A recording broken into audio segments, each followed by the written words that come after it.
guys, this is Shubham and you all are guys welcome on Code World by New. So guys, आज का हमारा topic बड़ा interesting topic है। आज हम जिस टॉपिक के बारे में बात करने जा रहे हैं वो टॉपिक अमेज़ॉन के इंटरव्यूज़ में बहुत बार पूछा जाता है। तो उस टॉपिक का नाम क्या है? वो टॉपिक है आज फिबोनाची सीरीज़। आज हम जावास्क्रिप्ट का एक प्रोग्राम बनाएंगे, किसके लिए? फिबोनाची सीरीज़ के लिए। ठीक है, so without wasting our time चलिए शुरू करते हैं।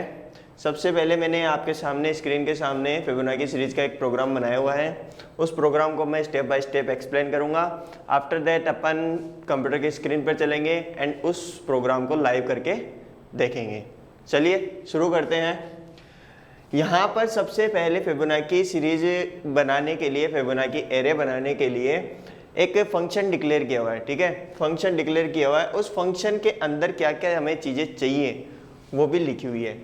सो सबसे पहले यहाँ पर एक वेरिएबल डिफाइन किया हुआ है मैक्स नाम से। ठीक है, सो मैक्स नाम से एक वेरिएबल डिफाइन कर दिया एंड यहाँ से window dot prompt, prompt method आपको पता ही होगा जावास्क्रिप्ट में डाटा को गेट करने के काम में आता है। ऑब्वियस सी बात है, इजीली डाटा को हम यहाँ से गेट कर सकते हैं। ठीक है, ये एक अलर्ट मैसेज की तरह होता है, एक कंडीशन भी आता है एंड प्रॉम्प्ट बॉक्स भी आता है। सो हमने यहाँ पे प्रॉम्प्ट बॉक्स का यूज़ किया है। यहाँ से हम यूजर को बोलेंगे कि एंटर द मैक्सिमम वैल्यू। ठीक है, तो मैक्सिमम वैल्यू यूजर एंटर करेगा। आफ्टर दैट उस वैल्यू के हिसाब से फिबोनाची सीरीज प्रिंट हो जाएगी। ठीक है, सो एक हमने एरे बनाया है, एक एरे बनाया है और उस एरे में बाय डिफॉल्ट दो वैल्यू सेट करी है, क्योंकि हमें पता है कि जो फिबोनाची एरे होता है वो फिबोनाची एरे 0 और 1 से स्टार्ट होता है। ठीक है, 0 एंड 1 के बाद कौन सा डिजिट आएगा?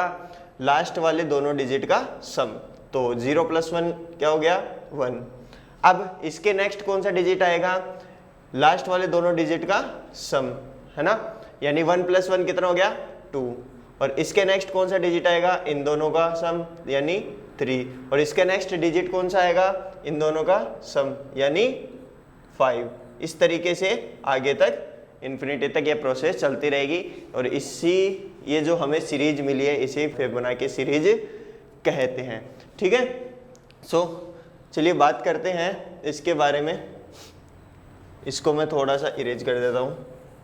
अब बात करते हैं वेरिएबल्स के बारे में जो डिक्लेयर किए हुए हैं। तो सबसे पहले यहाँ पर एक वेरिएबल डिक्लेयर किया है मैंने, a = 1, है ना? यानी एक वेरिएबल लेंगे जिसका हम कंपैरिजन करेंगे यूजर द्वारा इनपुट किए गए वेरिएबल से। ठीक है, मतलब उसकी वैल्यू से कंपैरिजन करेंगे। और एक वेरिएबल लिया है हमने b एंड एक वेरिएबल लिया है हमने c। a में वैल्यू रख दी है हमने 1, मतलब असाइन कर दिया है, एंड b में वैल्यू असाइन करी है 0 एंड c में कुछ भी नहीं, c एकदम एम्प्टी है, खाली है। ठीक है, अब यहाँ पर एक मैंने व्हाइल का लूप चलाया है। व्हाइल का लूप किस लिए चलाया? कंडीशन को चेक करने के लिए, सिंपल। ठीक है, जितनी बार कंडीशन चेक होगी उतनी बार हमारे एरे के अंदर वैल्यू स्टोर होती जाएगी। तो यहाँ पर क्या कंडीशन चेक की है? यहाँ पर ये आती है कंडीशन। ठीक है, कंडीशन क्या चेक की हमने कि a < मैक्सिमम वैल्यू, है ना?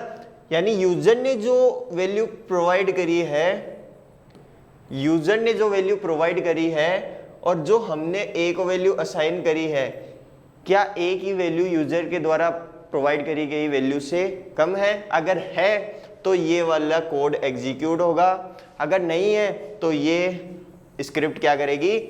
फिबोनाची एरे को प्रिंट कर देगी। तो सबसे पहले देखते हैं क्या a की वैल्यू हमने, फॉर एग्जांपल यूजर ने यहाँ पर एंटर किया।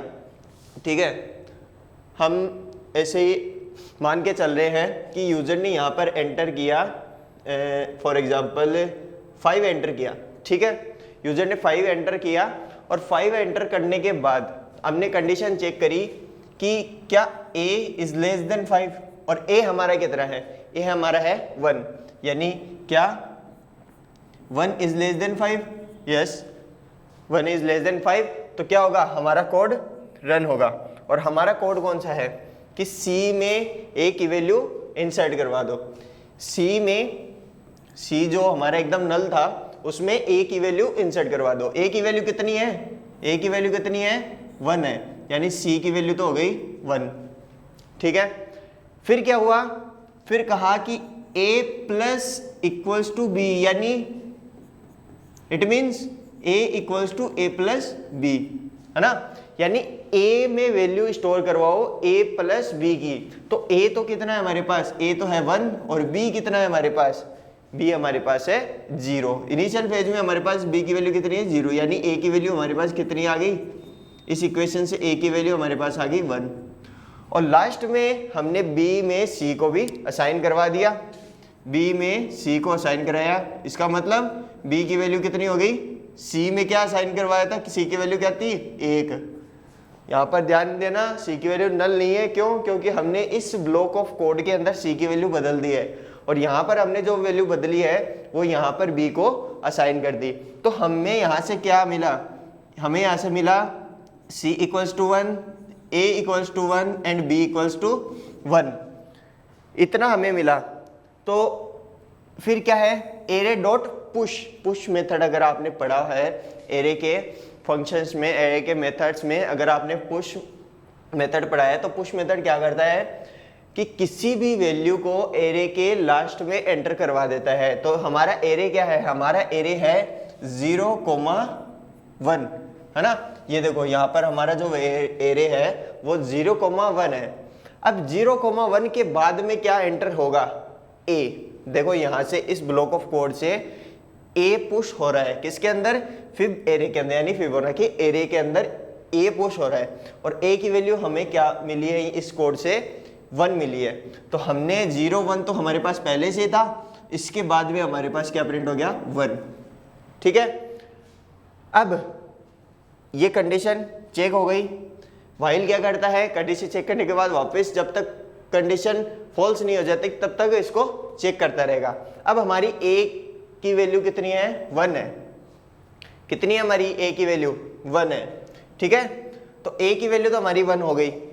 अब वापस से हमने चेक किया, तो देखते हैं, वापस से चेक करके देखते हैं, ठीक है। ध्यान देना, हमारी c, a और b इन तीनों की वैल्यू क्या है, 1, 1 और 1 है। तो हम इसको एक बार इरेज कर देते हैं, ठीक है, इसको इरेज करते हैं एंड फिर बाकी का समझेंगे, ठीक है।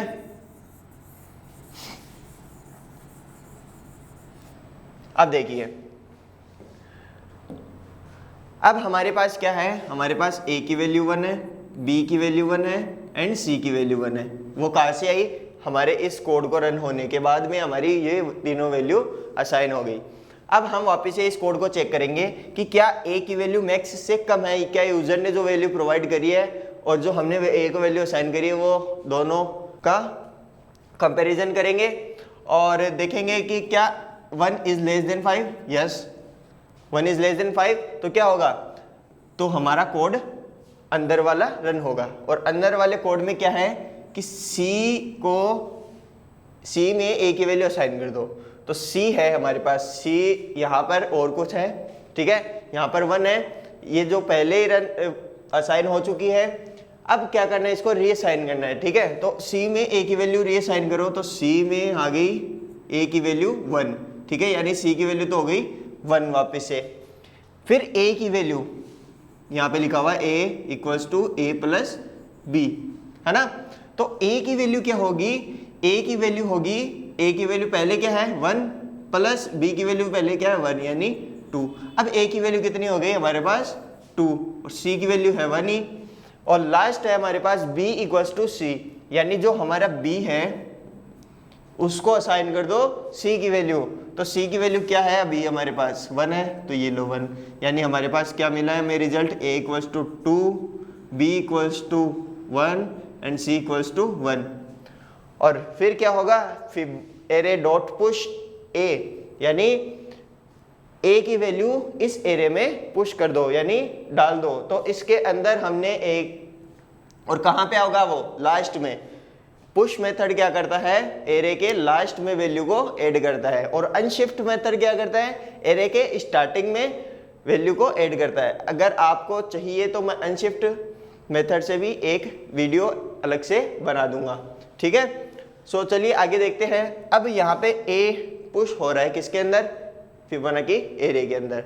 हमारे पास फिबोनाची एरे क्या है 0, 1 और 1 हो गया। अब ये जो a की वैल्यू हमें मिली है वो इस एरे के अंदर हम पुश करवा देंगे, ठीक है। यानी हमारे पास अब 2 ऐड हो गया। इसी तरीके से बाकी चलता जाएगा, ठीक है। इसी तरीके से आगे तक कंटिन्यू होता जाएगा, ठीक है। तो यही है हमारा फिबोनाची एरे कि लास्ट वाले जो दोनों डिजिट है हमारे उनका सम नेक्स्ट डिजिट आएगा, ठीक है। यानी लास्ट वाले दोनों जो नंबर्स हैं उनका सम नेक्स्ट वाला नंबर आएगा, ठीक है। यानी देखो 0 + 1 हो गया 1, ये हमारा 1 मिल गया। अब इन 1 + 1 को करेंगे तो ये हमारा 2 मिल गया। ऐसे 1 + 2 करेंगे तो ये हमारा यहाँ पे क्या आ जाएगा 3। ऐसे 2 + 3 करेंगे तो क्या आ जाएगा हमारे यहाँ पर 5। इसी तरीके से ये प्रोसेस आगे तक चलती जाएगी जब तक कि ये कंडीशन वाइल वाला जो हमारा लूप है फॉल्स नहीं हो जाए। और एक बार ये फॉल्स हो गया यानी फॉर एग्जांपल हमारी ए की वैल्यू आ गई 5 और मैक्स की वैल्यू हमारी 5। क्या ये कंडीशन ट्रू है या फॉल्स है? कंडीशन ट्रू है या फॉल्स है बताओ आप। ये कंडीशन यहाँ पे क्या हो गई हमारी फॉल्स हो गया। क्यों? क्योंकि 5 से छोटा नहीं होता। अगर यहाँ पे इक्वल साइन और होता ना तो ये कंडीशन ट्रू हो जाती, लेकिन यहाँ पे इक्वल साइन नहीं है। ये simple a is less than max है यानी 5 is less than 5, not possible. तो ये हमारी कंडीशन क्या होगी फॉल्स। और फॉल्स होने के बाद हमारा जो ये कोड है यहाँ पे ये जो ब्रैकेट लगा हुआ है इसके बाद में जो हमारा कोड है ये रन हो जाएगा।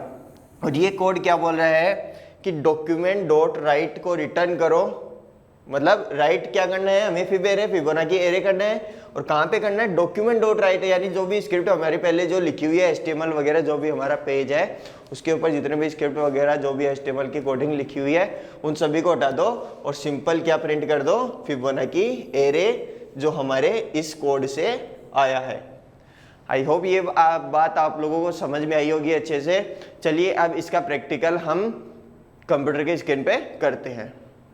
सो गाइज हम यहाँ पर हमारे कंप्यूटर की स्क्रीन पे आ चुके हैं और यहाँ पर आप देख पा रहे हैं मैंने एक fibarray.html नाम से एक फ़ाइल बनाई हुई है, ठीक है। इसके अंदर मैंने सेम वही प्रोग्राम लिखा है जो अभी मैंने थोड़ी देर पहले आपको स्क्रीन पर समझाया था। अब सिंपल सा हमने यहाँ पे क्या किया, एक इनपुट बॉक्स लिया है, ठीक है। मतलब एक बटन ली है और उस बटन पे जैसे ही क्लिक होगा तो हमारा एक फंक्शन रन होना चाहिए। यानी ऑन क्लिक करके मैंने एक फंक्शन को रन करवाया है। इसमें है फंक्शन हमारा मैक्स वाला वही सेम है, ठीक है। और यहाँ पर वही यूज़र से वैल्यू एंटर करवाइए। तो सबसे पहले इसको रन कर सेव करके इसको रन करके देखते हैं हम, ठीक है। तो ये हमारा रिफ़्रेश किया मैंने। रिफ़्रेश करने के बाद हमारी ये बटन आ गई। जैसे मैं क्रिएट फिबोनाची एरे वाले बटन पे क्लिक करता हूँ तो यहाँ पे क्लिक करने के बाद वैल्यू पूछता है कि कहाँ तक आप फिबोनाची सीरीज़ को प्रिंट करना चाहते हैं। फॉर एग्जांपल मैंने दिया इसको 90 तो एंटर दबाते ही ये क्या हो गया 90 एंड उसके आसपास में जितने मतलब फिबोनाची सीरीज में डिजिट्स आते हैं वो सारे इसने क्या नंबर सारे क्या कर दिए इसने प्रिंट कर दिए। तो गाइज़ आई होप ये प्रोग्राम आप लोगों को अच्छे से समझ में आया होगा।